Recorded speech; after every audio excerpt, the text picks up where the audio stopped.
¿Alguna vez sentiste que bajar el volumen es solo una cuestión de fuerza de voluntad y que al final del día tus oídos simplemente se adaptan sin que nada cambie? Yo pensé lo mismo, hasta que un lunes decidí convertir esa idea en un experimento personal que me llevó a cuestionar todo lo que creía saber sobre cómo escuchamos. Imagina que durante una semana entras a tu rutina con la música a 30%, los podcasts al mismo nivel y la televisión sin subir ni un decibel. Al principio, la sensación es como si el mundo se hubiera puesto una película muda.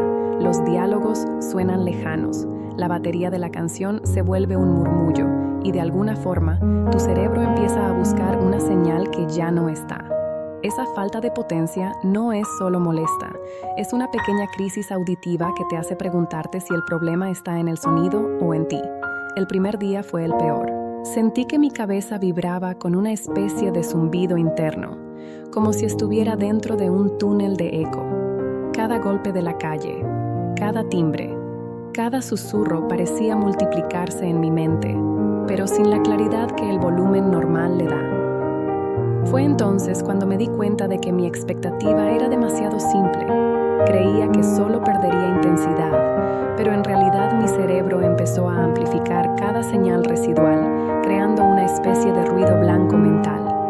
Ese ruido no era solo auditivo, era una señal de que mi sistema nervioso estaba trabajando horas extra para compensar la falta de energía sonora. Empecé a notar que, aunque el sonido era más bajo, mi concentración se deterioraba. Cada tarea que requería foco se volvía una lucha contra una distracción invisible. Fue como intentar leer un libro bajo una lámpara tenue. La información está ahí, pero el esfuerzo para extraerla se dispara. Sin embargo, a medida que los días pasaban, algo empezó a cambiar. En el tercer día, mi oído comenzó a adaptarse. La sensación de silencio insuficiente empezó a desvanecerse y, curiosamente, mi cabeza dejó de sentir ese zumbido constante. El cerebro, que al principio había sobrecargado sus recursos, empezó a refinar la forma en que procesa los sonidos, filtrando lo esencial y descartando el resto.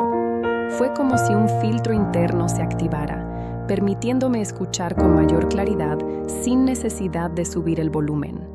Ese ajuste no solo redujo la fatiga auditiva, sino que también trajo una sorpresa inesperada. Mi nivel de energía aumentó. Al no estar bombardeado por ondas sonoras intensas, mi cuerpo dejó de gastar energía en una respuesta de alerta constante. Empecé a sentirme más liviano, menos agotado al final del día, y mi capacidad para mantener la atención en una tarea prolongada mejoró notablemente. En el quinto día, la diferencia era palpable. Ya no necesitaba subir el volumen para entender una conversación en una videollamada. Mi cerebro había afinado la capacidad de distinguir las voces entre el ruido de fondo. Incluso la música, aunque a bajo nivel, parecía más rica en matices, como si cada instrumento tuviera su propio espacio. Fue entonces cuando comprendí que la verdadera transformación no estaba en el nivel de sonido, sino en la forma en que mi cerebro aprendió a priorizar y procesar la información auditiva. Al llegar al séptimo día, la conclusión fue clara. Reducir el volumen no solo es un acto de disciplina, es un entrenamiento para el oído y la mente. Mis oídos dejaron de sentirse cansados, mi concentración se afianzó y mi energía diaria se mantuvo más estable. Pero lo más importante es que este pequeño cambio reveló una capacidad de adaptación que muchos ni siquiera imaginamos tener. Y aquí es donde entra la parte más interesante para ti.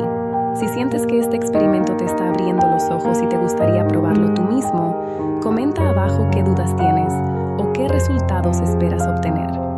Además, si esto te está resonando y quieres seguir descubriendo trucos que mejoren tu día a día, suscríbete y activa la campana. Lo mejor está por venir. Al cerrar este capítulo, la verdad es que lo que empezó como una simple reducción de decibelios se transformó en una lección sobre cómo nuestro cerebro moldea la realidad sonora. Cuando el volumen se acercó al 30%, el primer día mi mente se reveló. Los diálogos se volvieron ecos lejanos. La música parecía un susurro que se perdía entre los ladridos de la calle y el tráfico. Esa sensación de estar escuchando a través de un velo no era solo una molestia temporal, era la primera señal de que el sistema auditivo estaba enviando un mensaje de alerta. Los primeros días fueron una prueba de resistencia. Cada vez que intentaba concentrarme en una tarea, sentía que mis oídos pedían ser reactivados, como si una alarma interna estuviera encendida. La fatiga auditiva se manifestó como una presión sorda en la cabeza, una vibración constante que hacía que cualquier sonido, por pequeño que fuera, se sintiera invasivo. Fue entonces cuando comprendí que el volumen alto no solo golpea los tímpanos, también sobrecarga los circuitos neuronales encargados de filtrar la información. El cerebro, al recibir un flujo constante de estímulos intensos, comienza a priorizar la señal más fuerte y a descartar los matices más sutiles. Ese mecanismo de filtrado de emergencia es útil en situaciones de peligro, pero en la rutina diaria termina drenando energía mental y agotando la capacidad de concentración. A medida que los días avanzaron, el oído empezó a reajustarse. El segundo día noté que, aunque el sonido seguía bajo, mi capacidad de distinguir los tonos mejoró ligeramente. En el tercer día, la fatiga disminuyó y mi mente dejó de estar en modo alerta constante. Fue como si el cerebro hubiera aprendido a confiar en la información más clara que recibía, sin necesidad de amplificarla artificialmente. Ese proceso de adaptación, que llamo recalibración auditiva, implica que las neuronas auditivas comienzan a afinar su respuesta, reduciendo el ruido de fondo interno y enfocándose en los patrones relevantes. En el cuarto día la diferencia se hizo más evidente. Las conversaciones en videollamadas, que antes requerían subir el volumen para captar cada palabra, ahora se escuchaban con la claridad de una charla cara a cara. El filtro interno que se activó permitió que mi cerebro priorizara las voces sobre los sonidos ambientales, como si hubiera creado una zona de foco acústico alrededor de mi atención. Esa capacidad de separar la señal del ruido no solo mejoró mi comprensión, sino que también redujo la sensación de agotamiento después de largas jornadas frente a la pantalla. El quinto día la transformación tomó un giro inesperado. La música, aún a bajo nivel, empezó a revelar capas que nunca había notado.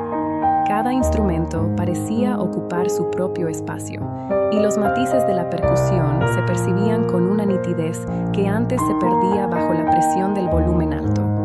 Fue como descubrir una nueva paleta de colores dentro de una canción que creía conocer. Esa riqueza sonora surgió porque mi cerebro, al no estar saturado, pudo procesar los detalles finos sin necesidad de amplificarlos. En otras palabras, el bajo volumen entrenó mi oído para escuchar con mayor precisión, y esa precisión se tradujo en una experiencia auditiva más profunda y satisfactoria. Al llegar al sexto día, la energía que sentía al final del día había cambiado radicalmente. Sin la constante sobrecarga sonora, mi cuerpo dejó de activar el mecanismo de respuesta de alerta que consume glucosa y eleva la frecuencia cardíaca. Me sentía más liviano, con menos tensión en los hombros y una claridad mental que me permitió abordar tareas complejas sin la sensación de mente nublada.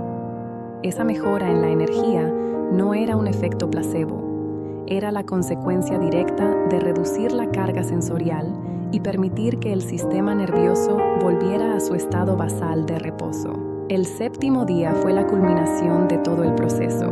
Mis oídos ya no se sentían cansados, mi concentración se mantenía firme durante periodos prolongados y la energía diaria se mantuvo estable, sin los altibajos que solía experimentar cuando el volumen estaba al máximo. Lo más revelador fue descubrir que la verdadera transformación no radicó en el número del volumen, sino en la capacidad de mi cerebro para adaptarse y priorizar la información relevante. Esa flexibilidad auditiva es una herramienta que, aunque poco conocida, puede mejorar la calidad de vida de cualquiera que decida experimentar con ella. Ahora que he compartido esta travesía, quiero invitarte a que la pongas en práctica. No necesitas equipos sofisticados ni aplicaciones complicadas. Basta con ajustar el nivel de tus dispositivos a un 30% y observar cómo responde tu cuerpo y tu mente durante una semana. Anota tus sensaciones, registra los momentos en que notes mayor claridad o energía y compártelos en los comentarios. Tu testimonio no solo enriquecerá la conversación, sino que también ayudará a que más personas descubran este sencillo pero poderoso hábito. Si este experimento ha despertado tu curiosidad y sientes que podrías beneficiarte de pequeños ajustes que generan grandes cambios, suscríbete ahora mismo y activa la campana de notificaciones. Cada semana comparto estrategias basadas en la ciencia del comportamiento y la neurociencia que te permiten optimizar tu día a día sin esfuerzo excesivo. Además, al formar parte de la comunidad, tendrás acceso a contenido exclusivo donde profundizamos en temas como la gestión del estrés digital, la mejora del sueño y la potenciación de la creatividad a través de hábitos simples. Antes de despedirme, quiero dejarte una pista sobre lo que viene en el próximo video. Estaremos explorando cómo la iluminación de tu entorno, desde la luz natural hasta la temperatura de color de tus lámparas, influye en tu ritmo circadiano y en tu productividad. Si alguna vez te has preguntado por qué algunas tardes te sientes más enfocado que otras, ese será el tema que desvelaremos, con experimentos prácticos que puedes aplicar de inmediato. Así que mantente atento, porque lo que descubrirás te sorprenderá y te dará otra herramienta para diseñar tu día de forma más consciente. Para cerrar, agradezco cada minuto que has dedicado a acompañarme en este viaje auditivo. Recuerda que el cambio empieza con pequeños pasos y que ajustar el volumen es solo una de las muchas palancas que tienes a tu disposición para mejorar tu bienestar. Si te ha gustado este video, regálame un me gusta. Eso ayuda a que el algoritmo lo recomiende a más personas que buscan mejorar su calidad de vida. Y por supuesto, no olvides suscribirte y activar la campana para no perderte el próximo contenido. Hasta la próxima, y que tus oídos y tu mente encuentren siempre el equilibrio perfecto.